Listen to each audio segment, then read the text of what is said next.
Baik para pemirsa Damai Indonesiaku TV One, semua kita harus mempunyai sifat-sifat yang mulia ini.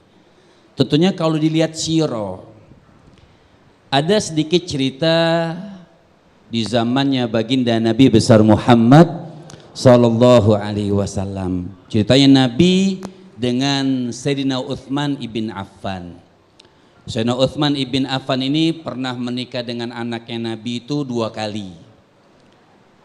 Pertama dengan Ruqayyah, kemudian Ruqayyah meninggal. Sayyidina Uthman ibn Affan kemudian menikah dengan Ummu Kulthum. Bu, diceritakan oleh Sayyidatuna Aisyah radhiyallahu anha wa ardaha. Karena ini berpatokan dengan hadis Rasul sallallahu alaihi wasallam. Nabi itu mengatakan al-haya la ya'ti illa bi khairin.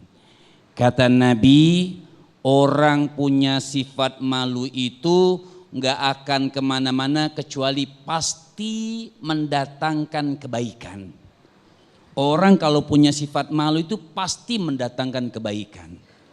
Maka Nabi itu mencontohkan, lihat Rasul kan kita tadi awal sudah katakan Nabi itu orang yang paling pemalu, seperti malunya perempuan yang sedang dipingit. Maka ketika Nabi lagi santai, kata Sayyidatuna Aisyah namanya di rumah istri, Nabi lagi santai dengan pakaian yang sedikit agak tersingkap dengkulnya. You know dengkul? Ya apa? Bahasa Inggrisnya lutut. Ya.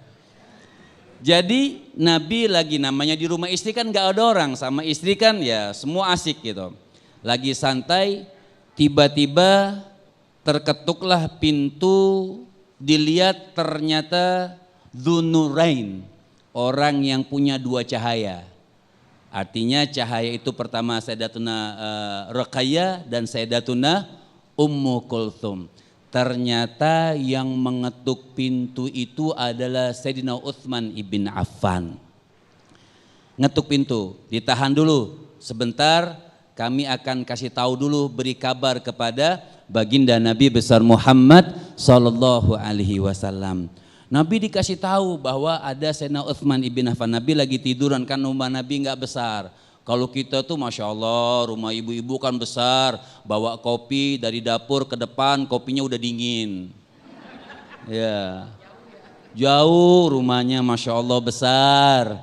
Beda dengan baginda Nabi besar Muhammad Sallallahu, rumahnya di situ juga, buka pintu ya kelihatan Nabi.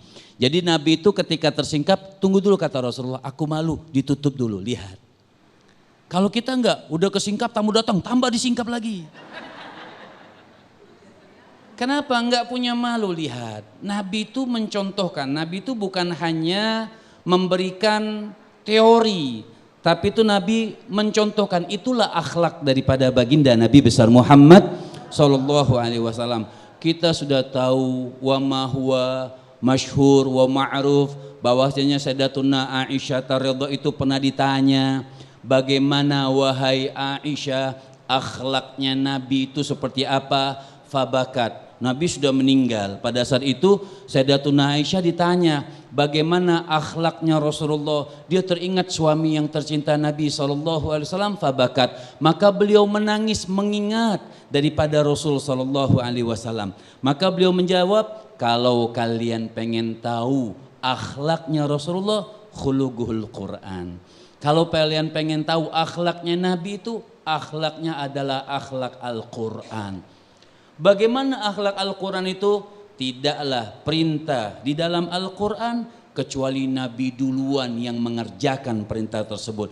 Tidaklah ada larangan yang di dalam Al-Quran kecuali Nabi dulu yang meninggalkan larangan tersebut. Jadi bukan hanya teori, dicontohkan langsung oleh baginda Nabi besar Muhammad. Banyak sifat-sifat yang mulia dan semua sifat Nabi itu mulia. Maka dikatakan al-haya khairun kullu. Al-haya'u khairun kullu. Dalam hadis yang lain Rasul sallallahu alaihi wasallam mengatakan, malu Orang yang punya sifat malu khairun kullu. Terkumpul kebaikan semuanya dalam sifat malu tersebut. Lihat, kalau ngelihat orang kita malu, kalau nyakiti hati orang kita malu. Sampai Allah pun punya sifat pemalu. Sampai Allah Subhanahu wa taala katakan kalau orang tua yang berdoa, orang yang sudah sepuh berdoa ketika minta kepada Allah Subhanahu wa taala, apa kata Allah? Aku malu untuk menolak doanya. Lihat.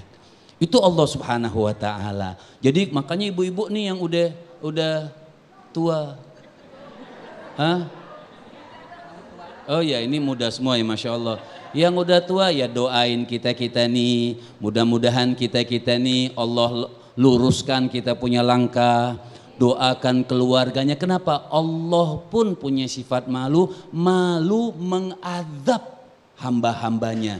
Tapi hambanya kadang-kadang yang minta diadab itu, Ustaz Sofyan. Ya Allah, itu benar-benar nggak punya rasa malu begitu ya? Nggak punya. Allah sudah malu sama dia tidak mau nyiksa, tapi dia datang lagi minta disiksa. Ya Allah, na'udzubillah, summa na'udzubillah. Betapa indahnya tadi yang dikisahkan, sirah yang disampaikan oleh Habibana tadi, begitu tingginya sifat malu yang dimiliki oleh Rasulullah SAW, hatta tersingkap lututnya saja, beliau sangat malu sekali ya. Malu sekali. Memang bagi kita seorang muslim tiada yang patut kita contoh selain Rasulullah SAW.